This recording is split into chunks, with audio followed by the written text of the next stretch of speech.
My name is Corey McCoy. I was in charge of the pneumatics for the project. My name is Parker Gendro. I was in charge of the PLC part of the project. My name's Ethan Watson. I was part of the electrical. My name's Owen Blair. I was part of the CAD and design. Alright, I'll be giving you a demonstration of how the machine works. So currently we are in auto mode. You can flip it from auto to manual, but I'll keep it in auto. And if I push the start button, a potato will drop out of our magazine into the cutter and cut the potato. Nope. Sometimes they don't like to slide. That. It'll drop another one. And it's going to lower into the fryer, hypothetically.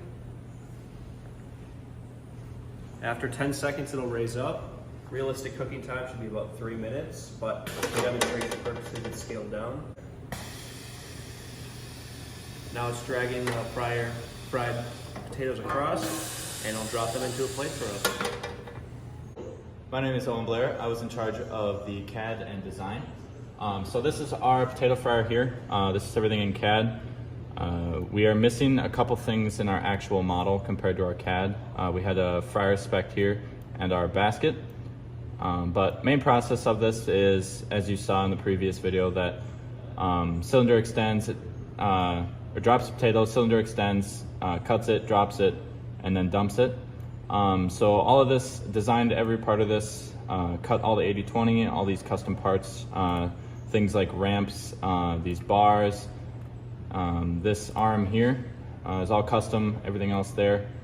It's sliding on this 80/20 rail car here, and then we have everything else on a sliding car back here with the cylinder doing our up and down. It should all be enclosed in plexi, stuff like this, and there's one here. I currently have all the other panels hid, so you can actually see the inner workings of the machine. But normally this would be just about fully enclosed, just for the safety reason of hot oil. Back here we have our electrical panel. This was designed by Ethan. He did all of this, and then I just imported it in, and we connected it to the back of our machine. My name is Parker Gendro, and I was in charge of the PLC programming part. And right here I basically got the pneumatic and the electrical schematic put to one, and then with the little program that we first started off with in the middle. And then right here is our sequence statement. Now this is half of it, the other half is on the same, it looks exact same. And basically right here we have all the inputs just put in order of what we want. And then the inputs on this side and the outputs on this side. So as I said earlier, my name's Ethan Watson, and I am taking care of this electrical part. So to start off with the electrical, I had to make a schematic showing where everything would be plumbed to on the PLC. So I had to put all the inputs on here and wire them to the PLC along with all the outputs. As well, with all the outputs, I had to fuse them if they needed to be fused to the proper fuses.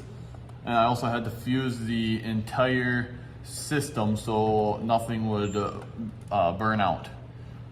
And then along with that, I had to make a 3D drawing of how everything was going to be laid out on our panel. So you're going to have a green push button, red push button, a selector switch, and your E-stop, along with a light to show if it is running.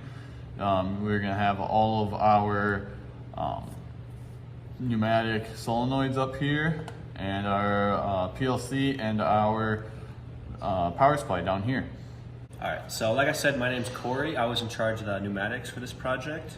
And when I started, I wanted to spec out all of the motion we needed for our project. So we needed a cylinder to cut our potato, a cylinder to raise and lower our basket in and out of the frying oil, a cylinder to allow potatoes to escape out of our escapement magazine, and then a linear cylinder to pull our basket assembly across and tip them into the plate. So we needed force calculations to cut the potato, which I found out was about 50 pounds to cut a potato. And at 1.25 inch bore, we needed to generate 78 pounds. So we used a regulator, and we were able to generate 98 pounds. At a 3/4 inch bore, we needed to generate 24 pounds of force because our basket assembly is about 6 pounds, so that is a 3-to-1 safety factor. We generate 80 psi at 35 pounds. We're able to comfortably lift that basket up and down safely.